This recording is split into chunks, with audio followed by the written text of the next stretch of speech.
noisy, quiet courtroom sat a young man old in years. A cheerful smile played on his face.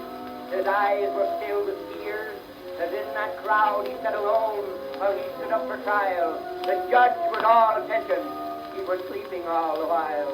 That poor boy was a rich cashier. His good friends, they were bad. The bank he worked for had no funds, and he stole every cent they had.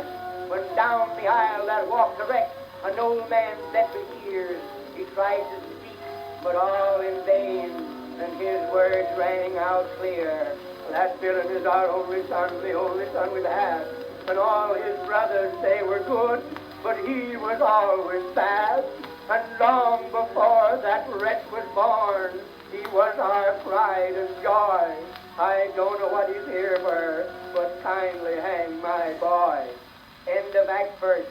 Ladies and gentlemen, on behalf of the management, I wish to thank you for your liberal patronage here this evening, and to announce that tomorrow night, starting with the matinee, we will produce Sweet Lynn, with pleasing specialties between each act.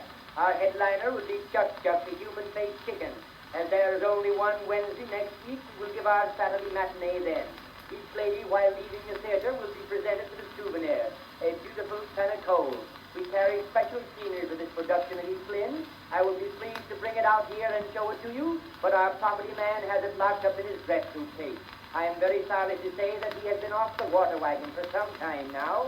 He is laboring under the impression that because a camel can work 8 days without drink, a man can drink 8 days without work, so it does not pay to be a goldfish. We will now proceed with the last act of the drama, thanking you.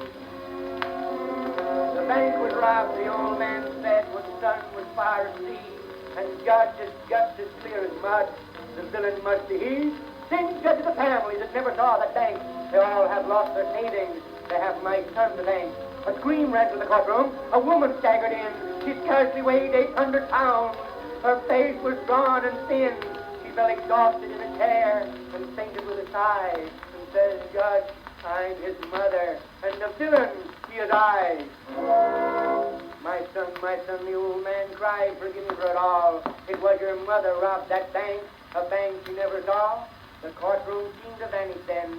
I heard the clock strike 4. I found I had been dreaming and was sleeping on the floor.